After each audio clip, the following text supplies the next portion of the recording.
복음성가 가사 중에 이런 노래가 있습니다. 오늘 집을 나서기 전 기도했나요?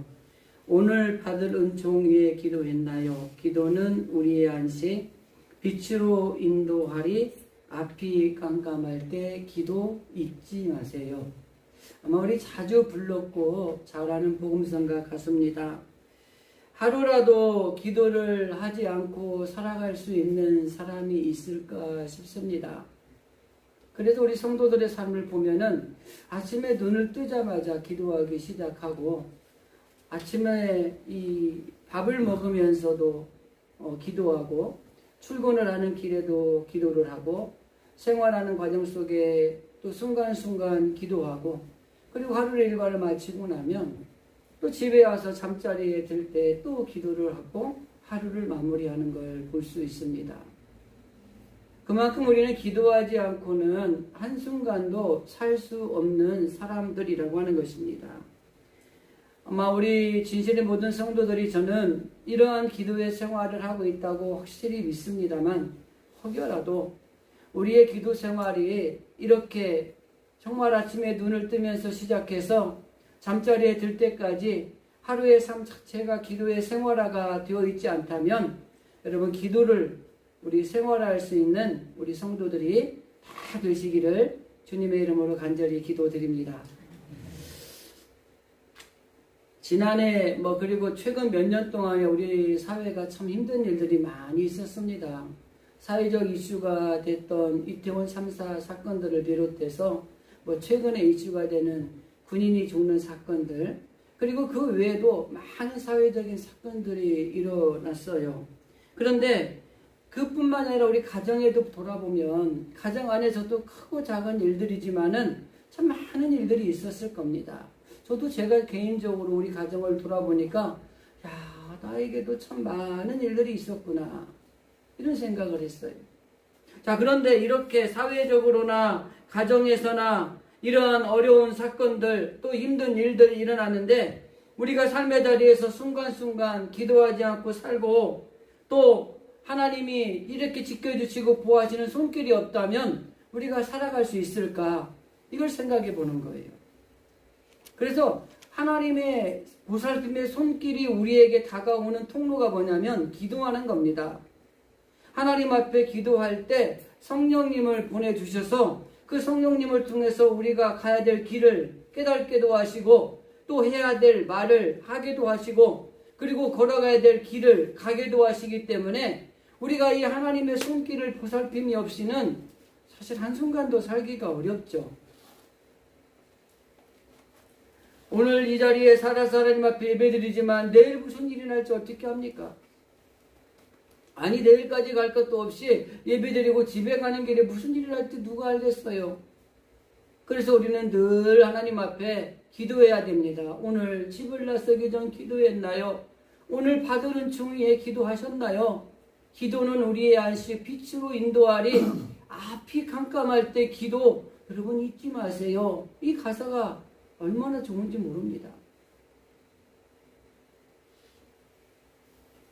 우리나라가 어려운 경제 상황을 통과했던 신주어들이 있었던 것들을 기억하실 겁니다. 65세 혹은 60세에 정년퇴직을 했던 것들이 45세로 앞당겨지면서 생긴 사오정이라는 말이 있습니다. 그리고 56세까지 회사를 다니고 있으면은 도둑이라 그래서 5,6도라는 말이 있었답니다. 저는 도둑이에요, 도둑. 56세가 넘었는데 아직도 목회를 하고 있잖아요. 정년 사이에 45세가 아니라 38세가 정년이라는 의미로 38선이라는 말이 있다고 합니다. 하다하다가 이태백이라는 말이 나왔습니다. 이 말은 뭔지 아시죠? 20대 태반이 백수랍니다. 사회가 이렇게 힘들고 어려운 것들, 이런 풍조, 신조어들이 나온 것들을 보면서 이렇게 힘든 사회를 살아가는 우리들이 기도하지 않고 살 수 있는 길이 어디가 있을까? 오늘 집을 나서기 전 기도했나요? 오늘 회사 잘리지 않기 위해 기도했나요? 오늘 취직할 수 있게 기도했나요? 이렇게라도 우리가 노래 부르며 하나님 앞에 매 순간순간 기도하지 않으면 안 될 상황이 사실은 우리가 살아가고 있는 현실이라고 하는 것입니다. 지난주에 제가 아는 분 목사님들 만나 얘기하는데 뭐 아주 건강 괜찮았대요. 근데 어디 여행 갔다 오시더니 뭐 아무런 것도 없었는데 그 다음날 돌아가신 거예요. 그러면 아픈 사람들이요 빨리 돌아가실 것 같죠? 의외로 오래 사십니다. 근데 막 건강했던 사람들이 100세 날 것 같은데 갑자기 돌아가신 경우도 있더라고요. 아무도 모르는 거예요. 뉴스위크 한국판에 신앙이 건강을 증진시킬 수 있을까라고 하는 글이 게재된 적이 있습니다. 근데 그 글에서 뭐라고 되어 있냐면 기도를 하는 사람은 기도를 하지 않는 사람보다 뇌 활동이 활발해져서 더 건강하게 살 수 있다. 이렇게 발표를 했다고 합니다. 여러분 기도하면은 건강하게 살 수 있어요. 뇌 활동이 활발해져서 더 오래오래 건강하게 살 수 있다고 하는 것입니다. 그래서 우리는 기도를 하루를 시작할 때 기도를 시작을 하셔야 돼요. 제가 가르쳐 드렸잖아요. 눈 뜨면 어떻게 하라 그랬어요? 주님 감사합니다. 그리고 나서 우리가 기도하는 것이 필요하다고 말씀드렸잖아요. 건강하게 되는 비결이 바로 기도에 있다고 하는 것입니다.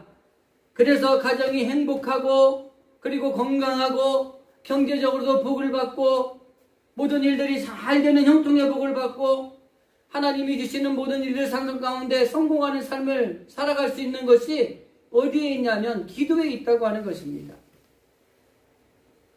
기도할 때 우리의 모든 것을 내려놓고 겸손하게 하나님 나를 불쌍히 여겨주십시오. 더 나아가서 하나님 저를 좀 구해주십시오. 이렇게 기도하는 게 필요한 거예요. 과학이 아무리 발달하고 돈이 많이 있고 많은 것들이 우리에게 가진 것들이 있다고 할지라도 우리는 연약한 존재라고 하는 것입니다. 그렇기 때문에 정말 중요한 것은 이 연약하다는 것을 기억하고 유혹에 빠지지 않기 위해서 매 순간 우리가 깨어서 해야 될 일이 뭐냐면 기도하는 일이에요.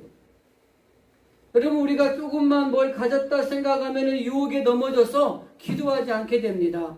조금만 좀 잘났다 생각하면 유혹에 빠져서 기도하는 것을 게을리하게 되는 것입니다. 유혹에 빠지지 않게 우리가 늘 기도하는 게 필요해요. 여러분 IS 이스라엘 이슬람 무장단체 아시죠? 이 사람들이 젊은이들을 어떻게 유혹하는지 아세요? 이 사람들은 이 IS에 들어오면은 집을 공짜로 준다고 이야기합니다.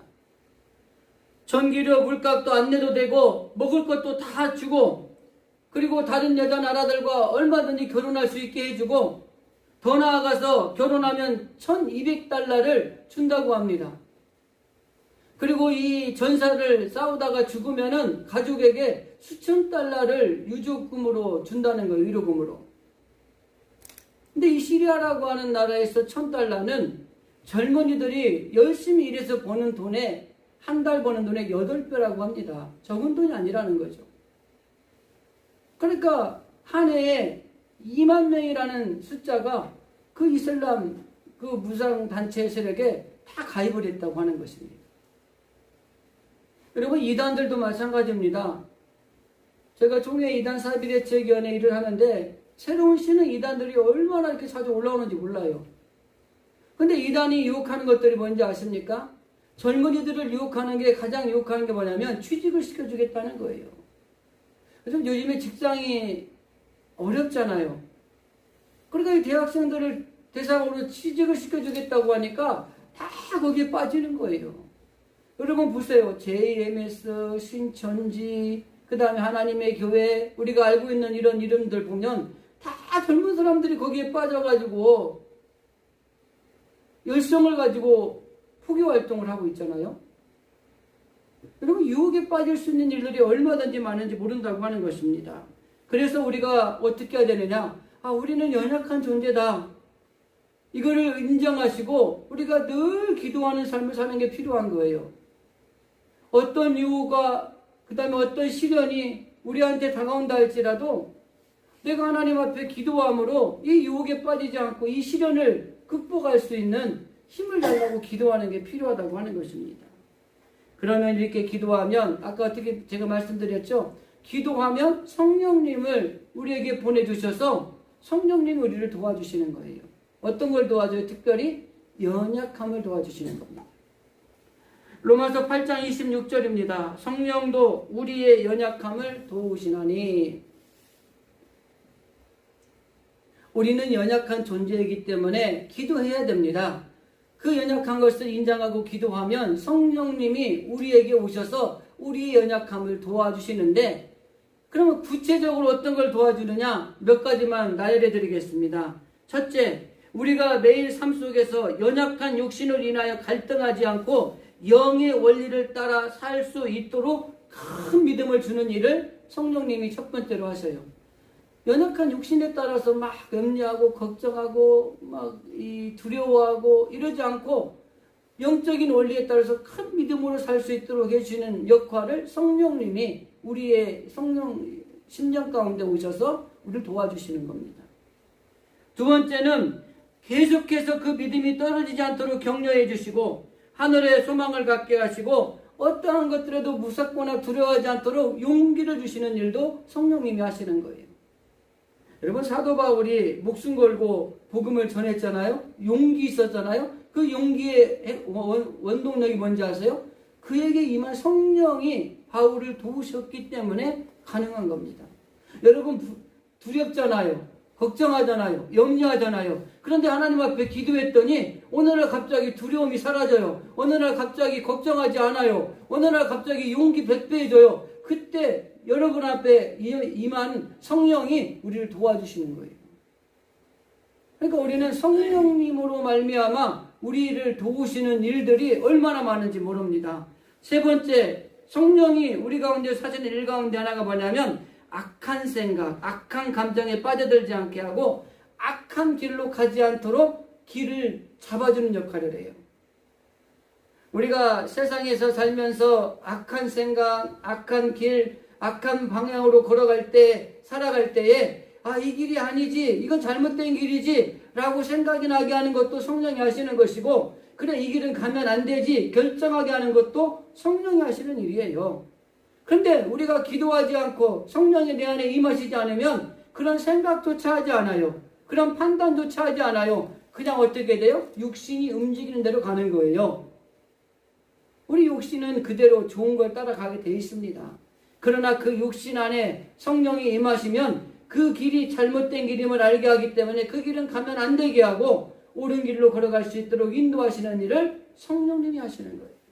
여러분 잘 생각하시면 돼요. 내가 내 육신대로 살아가고 있으면 내 안에 성령이 나를 지배하지 않고 있는 거예요. 그럼 기도하셔야 돼요. 마지막으로 하나님의 자녀로 살아갈 수 있도록 계속해서 자극을 주시면서 우리의 자신을 지키게 만들어줍니다. 여러분, 기도를 열심히 아침부터 저녁까지 하잖아요. 그러면 성령이 내 안에서 계속 우리에게 자극을 주는 거예요. 우리가 육신의 생각으로 이렇게 할까 생각하는 동안 아니야, 그거 잘못됐어, 그거 틀린 거야, 이런 자극을 줘가지고 우리의 자신을 지킬 수 있도록 만들어주는 역할을 하시는 것도 성령님이 하시는 거예요. 그러니까 여러분들이 어떤 것을 결정할 때 막 생각 없이 세상적으로 막 결정하잖아요. 여러분의 신령을 성령이 아닌 육신에게 빼앗긴 겁니다. 뭐 빼앗긴 거라고 볼 수가 있나요? 그냥 육신대로 살아가는 거죠. 그러나 우리는 어떤 삶을 살아야 돼요? 육으로 살지만 영으로 사는 사람이 돼야 돼요. 그래서 주의 성령이 내 안에 오셔서 나를 주장하게 만들어야 되는 거예요. 내 몸이지만 내 마음대로 사는 게 아니라 내 안에 계신 그리스도 안에서 내가 살아가는 삶, 이 삶을 살아가게 만들어주는 것이 뭐예요? 바로 성령님이 하시는 거예요. 그 성령님이 로마서 8장 26절에서 성령님도 우리의 연약함을 도우신다. 그 성령님의 원동력이 우리 심정에 오시게 하기 위한 원동력이 뭐예요? 기도하는 거예요. 그것도 어쩌다 한번 기도하는 게 아니고 생각나면 기도하는 게 아니라 매일매일 기도하는 습관을 가진 기도의 생활화. 이런 사람이 성령님의 도우심을 받아서 아까 지금 4가지 말씀드린 대로 육신으로 살지 않고 영으로 살게 하고, 그 다음에 세상 것들 때문에 두려워하지 않고 용기를 갖게 하고, 더 나아가서 우리가 어떠한 경우에도 악한 생각, 악한 방법, 악한 길을 가지 않도록 인도해 주시고, 계속해서 우리 안에서 자극해 주어가지고 우리를 지킬 수 있도록 만들어주는 역할을 하시는 것이 성령님이 하시는 일이에요. 아까 우리 장로님 기도하실 때 우리 안에 성령이 주장하여서 살 수 있게 해달라고 기도하신 것이 바로 이러한 겁니다. 우리가 너무 힘들고 답답하고 너무나 어려움을 당하면 이 기도가 안 나올 때 있죠. 그 기도가 안 나올 때 기도를 할 수 있도록 만들어주신 역할하는 것이 성령님이 하시는 일이에요. 너무 힘들고 너무 어려워서 기도할 수 없을 때에 성령님이 우리를 사로잡아 주어서 기도할 수 있게 하시고 하나님 앞에 나아갈 수 있도록 이끌어 주시는 역할을 하는 것이 성령님이 하시는 거예요. 더 나아가서 우리가 의식하지 못하고 깨닫지 못하는 사실들을 미리 하시고, 그리고 다가올 위기를 순조롭게 넘어가게 하시는 역할을 하는 것도 성령님이 하시는 일이라고 하는 것입니다. 여러분 안에 성령을 모시고 사는 것만큼 땡 잡는 게 없는 거야. 근데 우리는 이 성령님이 내 안에 계시는 게 거추장스럽게 느낄 때가 많거든요. 왜 그런지 아세요? 육으로 살고 싶으니까. 성령님을 모시고 살고 싶은 것이 아니라 내 육신대로 살고 싶으니까 성령님이 내 안에 오시는 게 거추장스러운 거예요.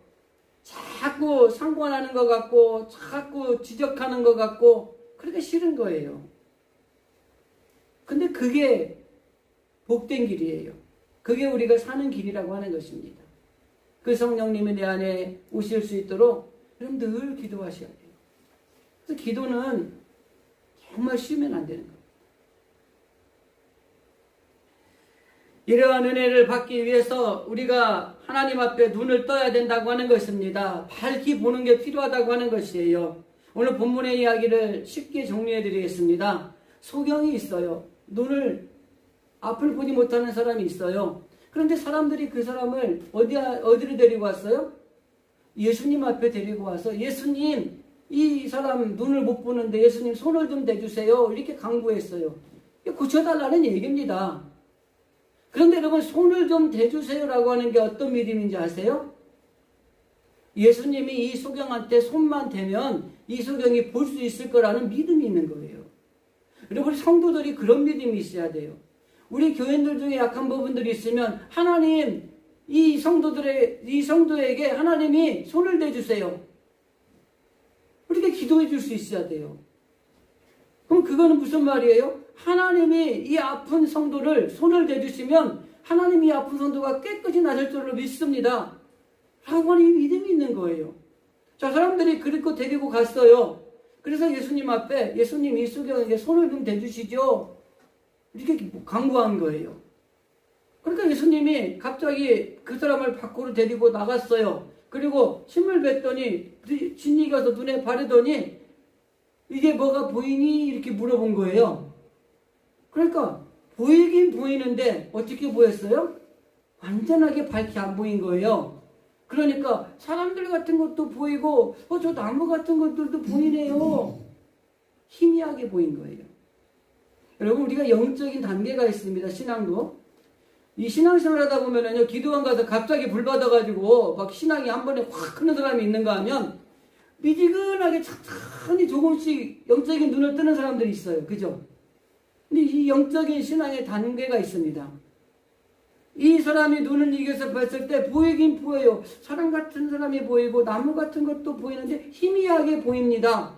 그리고 다시 한번 그 소경에게 안수했더니 밝게 보였다라고 성경은 이야기하고 있습니다.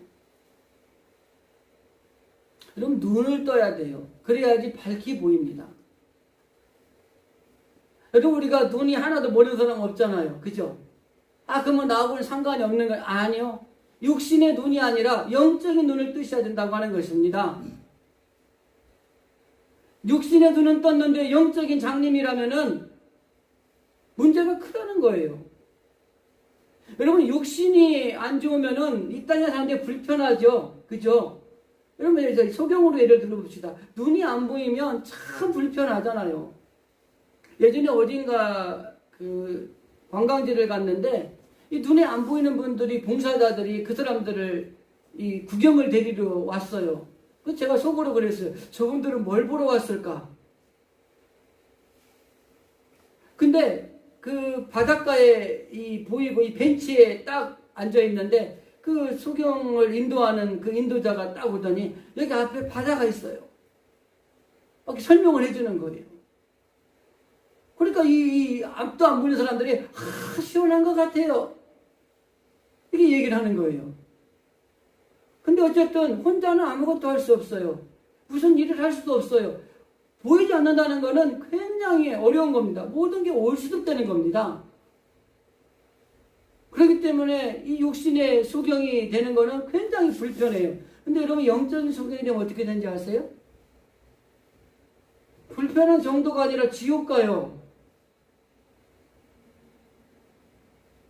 예수 실컷 잘 믿고 지옥 가면 얼마나 억울합니까?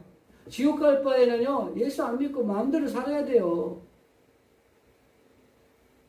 그런데 그냥 죽을 때까지 예수 잘 믿었는데 가봤더니 지옥이야. 얼마나 억울하겠어요, 여러분. 그죠? 영적인 눈이 떠져야 되는 것입니다.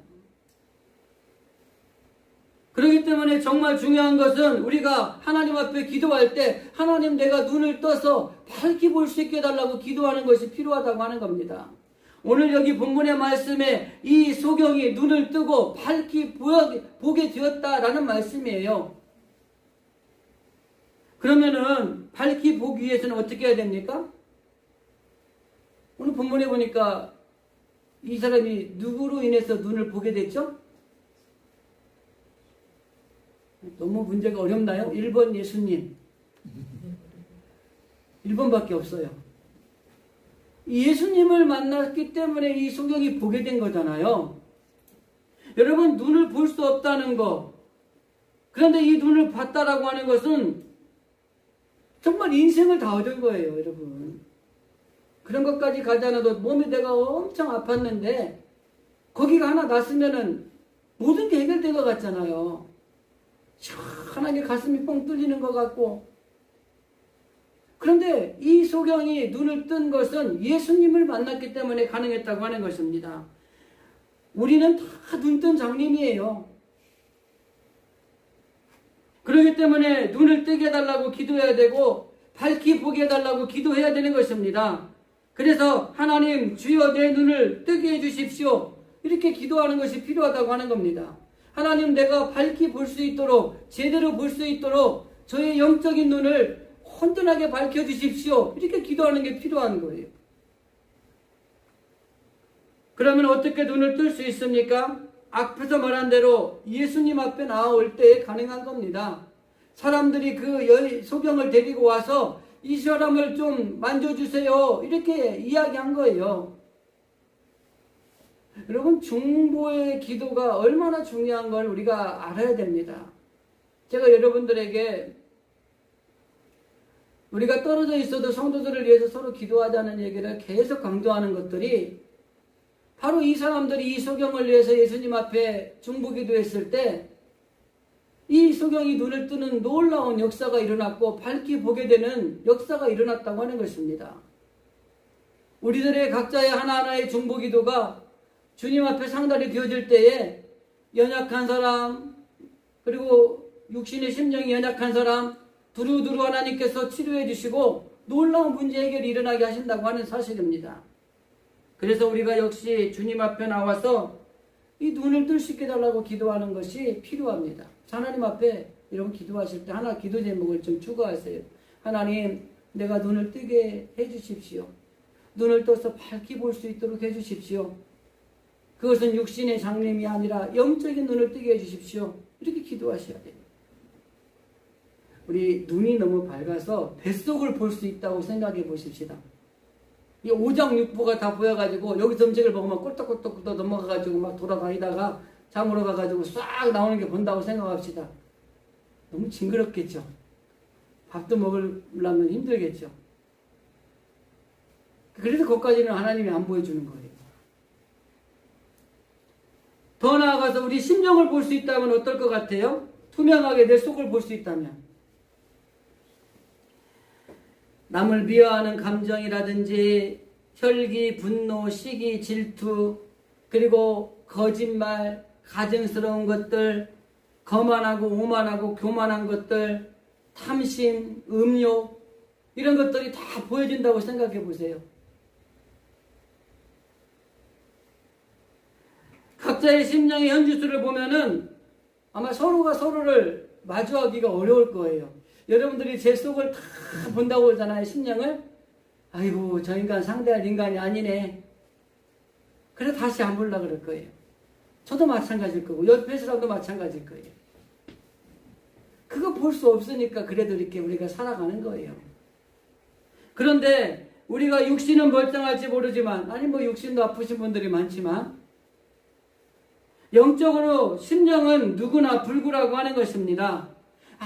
잘 살펴보면 다 한 구석이라도 성한 데가 없는 거예요. 속사람이 이러한데 여러분 기도하지 않을 수 있습니까? 눈뜬 장님은 우리의 눈을 보게 해달라고 기도해야 되고, 그래서 우리의 심령이 온전한 심령이 되고 거듭난 심령이 되고 더 나아가서 청결한 심령이 되게 해달라고 기도하셔야 되는 거예요.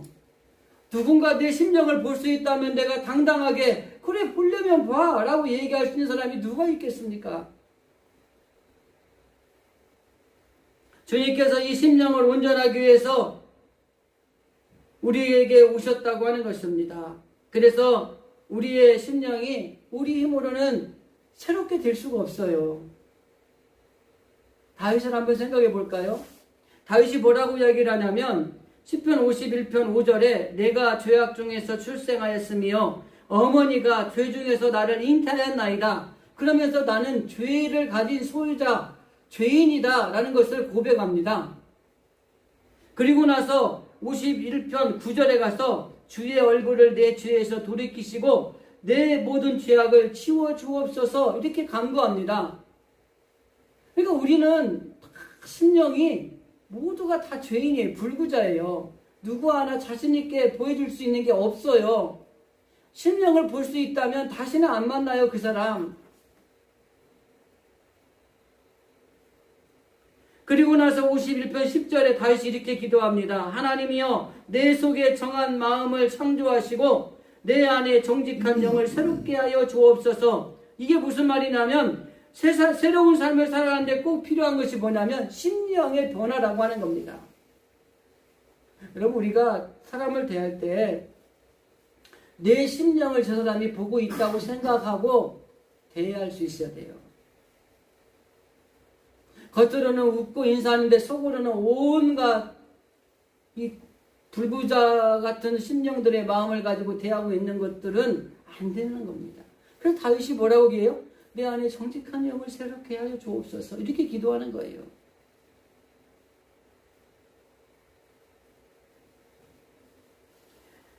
이 일을 누가 하시냐면 성령님이 하십니다. 성령이 정직한 영을 새롭게 하시고 새로운 변화를 주도하시는 역할을 것이 성령이 하시는 일이에요. 제가 총회에서나 노예 사람들을 만나면 겉으로 보면 다 좋아요. 근데 헤어지고 나면 뒷담화를 하기 시작을 해요. 여러분 그러면 그 자리 좋을 때에 어떤 마음을 갖고 있냐면 그 뒷담화하는 심령을 가지고 이야기를 한 거예요. 그러니까 겉으로 한 게 얼마나 가식적인 겁니까? 우리의 영이 새로워져야 돼요. 정직한 영이 돼야 되고 청결한 영이 돼야 되고 온전한 심령이 되도록 여러분 기도하셔야 됩니다. 저도 종종 깨닫는 게 누구를 대할 때 진짜 만나기 싫은 사람들을 만나면 이 겉으로 대하는 거하고 제 심령하고는 다른 거예요.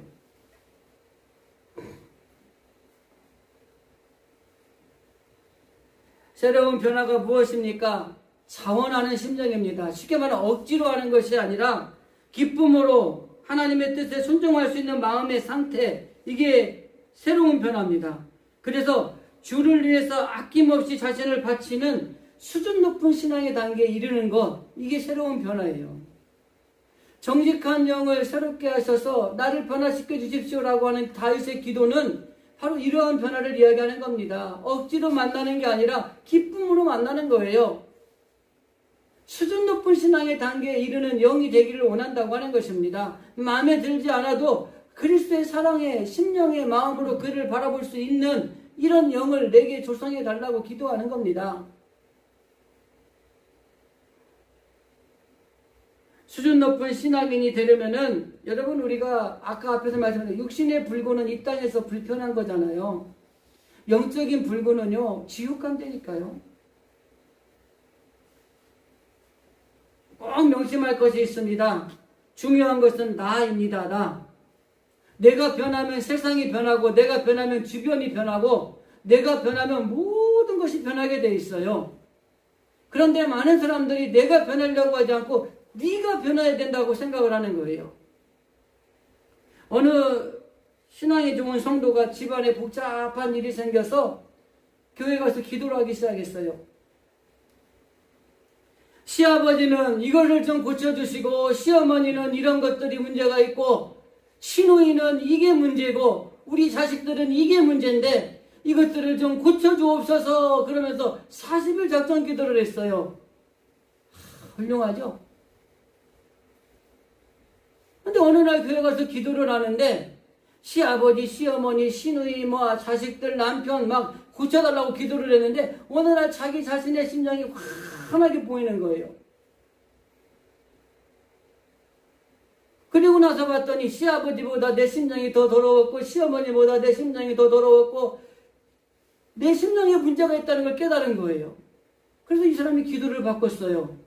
하나님, 나를 고쳐주십시오. 나를 변화시켜 주십시오. 이렇게 기도했어요. 어떻게 됐을까요? 자기가 변화되니까 시아버지가 바뀌고, 시어머니가 바뀌고, 시누이가 바뀌고, 자식들이 바뀌고, 남편이 바뀌었어요. 그래서 행복한 가정이 됐다는 간증이에요.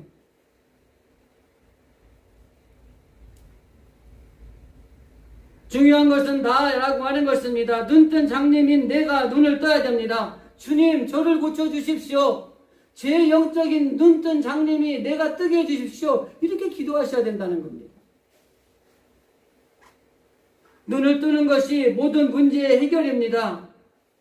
눈을 못 보던 사람이 혼자 아무것도 할 수 없어요. 불편해요. 직장도 가질 수가 없고 한계가 있어요. 모든 걸 못합니다. 그런데 눈을 뜨는 순간 그 모든 문제가 해결되게 돼 있어요. 직장도 마음대로 가질 수 있어요. 자기 꿈을 꿀 수도 있어요. 어디든지 혼자서도 얼마든지 다닐 수 있어요. 여행 가서 누가 얘기 안 해줘도 정말 자연이 좋구나, 바다가 아름답구나 이야기할 수 있는 거예요. 육체적인 눈이 띄어지는 순간 육체의 삶의 모든 문제가 해결되는 것입니다.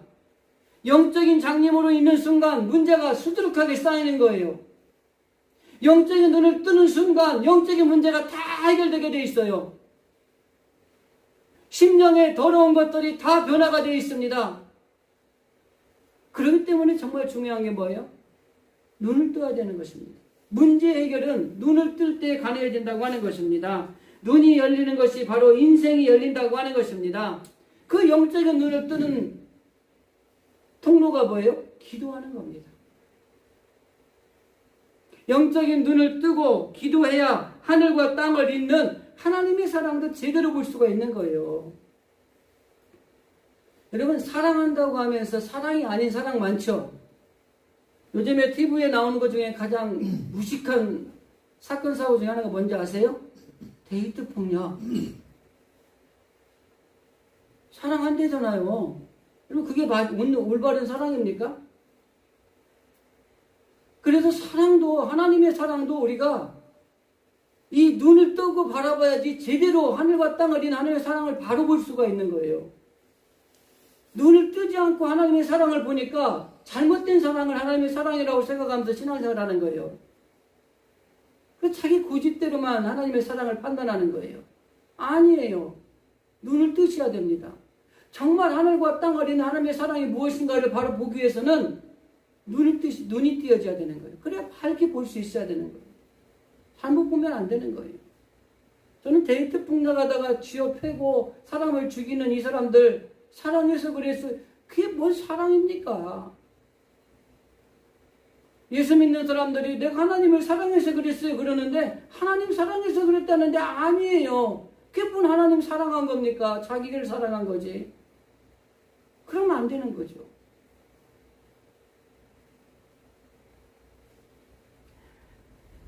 성공은 하나님께서 주시기 때문에 하나님 앞에 손에 달렸기 때문에 눈을 뜨게 해달라고 우리가 기도하는 것이 필요합니다. 휴대전화도 때와 장소를 가리지 않고 전화하는데 기도하는 일에 때와 장소를 가릴 일이 뭐가 있어요? 오늘 집을 나서기 전 기도했나요? 오늘 받은 은총 위에 기도했나요? 기도는 우리의 안식 빛으로 인도하리. 빛 캄캄할 때 기도 잊지 마세요. 여러분 기도하셔야 되는 겁니다. 그런데 오늘 본문의 말씀이 앞에서 언급한 대로 이 영적인 눈은 열리는 단계가 있습니다. 한 번에 확 열리기도 하겠지만 그건 특별한 은사고 그렇지 않는 이상은 희미하게 보일 때가 있어요. 그래서 필요한 게 뭔지 아세요? 인내가 필요합니다. 사모함이 필요한 거예요. 그래서 우리가 신앙이 잘하는 사람들 보면은요 한 번에 막 불받아라 그래가지고 불받아서 신앙이 확 큰 사람도 있지만 대부분이 뭐예요? 인내하고 주님을 사모하는 가운데 단단하게 성장한 신앙인들인 거예요. 우리 장로님들, 권사님들, 시장 여기 있는 분들이 다 그런 신앙인 거예요. 정말 우리의 신앙이 영적인 단계를 거쳐서 단단해진 신앙들을 가지고 있어야 돼요. 그래서 영적인 눈을 바로 떠서 하나님의 사랑도 제대로 볼 수 있으셔야 되고 우리가 판단하는 일도 무엇인가가 중요한 것이 무엇인가를 바로 알아야 된다고 하는 겁니다. 그래서 주님을 만나기 위해서 더 간절히 사모하고 주님이 우리 안에 오실 때까지 인내하고 기다리는 것들이 필요한 거예요. 영적인 단계가 있는 겁니다. 어린아이가 갑자기 엄마 젖 먹다가 갑자기 막 비빔밥 먹습니까? 안 그래요. 달라요. 우리도 영적으로 갓난에게 신앙이 있는가 하면 기어다니기도 하고 걸음마를 하기도 하고 걷기도 하고 뛰기도 하고 그리고 더 날아갈 수 있으면 날아가는 신앙까지 이렇게 단계가 있는 거예요. 그 신앙의 단계를 가지고 우리는 여기까지 온 겁니다. 그럼 이 신앙의 영적인 단계에서 하나님 더 눈을 뜨게 해달라고 기도하셔야 돼요. 그리고 정말 중요한 건 겸손하게 삶을 살아야 눈을 뜰 수 있다고 하는 것입니다. 미국의 한 노인이 인생을 정리하면서 재산을 정리를 했더니 약 한 500억 정도가 됐어요. 그래서 이 500억을 이제 기부를 해야 되겠다 그러고 유명한 대학에 찾아가서 총장님한테 면담을 요청을 했습니다. 그랬는데 하루 종일 기다리는데 자기가 남루한 옷을 입고 가서 그런지 이 총장이 만나지를 못했어요. 그래서 돌아왔어요. 그래가지고 그 근처에 있는 좀 유명하지 않는 대학, 조그마한 대학에 가서 총장을 면담을 했더니 총장이 바로 나와서 자기를 만나주는 거예요. 그래가지고 그 500억을 기부를 해가지고 그 대학이 그 기금을 중심으로 지금의 유명한 대학이 됐습니다. 예수님이 이 땅에 오실 때 초라하게 오셨어요. 예수님이 왕궁에서 막 왕자로 태어나고 그래서 왕위를 이어받아야 되는데 마국간에 태어났어요. 그러니까 사람들이 그 예수님에 대해서 인정하고 또 그 예수님을 좋아하는 것이 아니라 무시하고 업신여기고 그리고 불신하고 끝내는 죽이고 말았어요. 왜? 예수님이 이렇게 특별한 분이라는 사실을 몰랐기 때문에요. 사람을 외모로만 본 거예요. 그 미국의 그 부자, 그 노인, 그리고 예수님이 오셨을 때에 눈에 보이는 것으로 보면서 교만하게 판단한 겁니다. 그래서 예수님을 죽이는 일을 저지르게 됐다고 하는 것입니다. 여러분, 세상 사람들은 화려하고 좋은 것들을 바라보고 좋아해요. 그래서 그렇게 되기를 원하고 그렇게 되려고 열심히 삽니다. 그런데 여러분 이걸 아셔야 돼요. 그러다 보니까 세상에는 실패가 있고요. 결과적으로 더 나아가서 속고 속임을 당하는 일들이 생기는 겁니다. 겸손해야지 눈을 뜰 수 있어요. 겸손해야지 주님을 만날 수 있는 것입니다. 말씀을 정리하겠습니다. 우리가 아무리 큰 능력이 있고 그리고 성공과 실패가 이 주님의 손에 닿아 있다고 하는 것을 느낀다면 우리는 기도하는 길을 외면해서는 안 된다고 하는 것입니다. 그래서 왜 걱정하십니까? 기도할 수 있는데. 이 말이 우리 안에서 꼭 되새김질 되셔야 돼요. 눈뜬 장님, 우리를 눈을 뜨게 해달라고 기도하셔야 되고, 무엇을 먹을까, 무엇을 입을까, 마실까가 아니라 필요한 것이 무엇이라고 얘기할 게 아니라 하나님 먼저 내가 영적인 장님, 이 눈을 뜨게 해달라고 기도하는 것이 중요합니다. 기도 제목 하나 추가하셔서 앞으로 하나님 내 영적인 눈을 뜨게 해달라고 여러분들 매일매일 한번 기도해 보십시오. 그러면 나를 향하신 하나님의 뜻이라든지 나에게 주신 하나님의 사명이라든지 그리고 하나님이 이루어가는 성령의 역사가 무엇인가가 싹 보여지게 될 겁니다. 이 소경이 예수님의 두 번째 안수를 받고 나니까 밝히 보고 돌아갔다라고 말했어요. 여러분 영적인 눈이 띄어지면은 모든 것이 밝히 보이게 돼 있어요. 인간의 육체적인 생각과 사고로 보던 이 왜곡된 사고에서 주님이 주시는 영적인 눈이 띄어지는 순간 하나님의 뜻, 하나님의 계획, 나의 사명, 내가 뭘 해야 될 것인가가 바로 보이게 되는 거예요. 이걸 볼 수 있어야지 우리의 신앙이 올바른 신앙이 될 수 있는 것입니다. 오늘 저와 여러분은 주님과 어떤 관계를 가지고 있습니까? 한번 생각해 보시는 오늘이 아침이 되었으면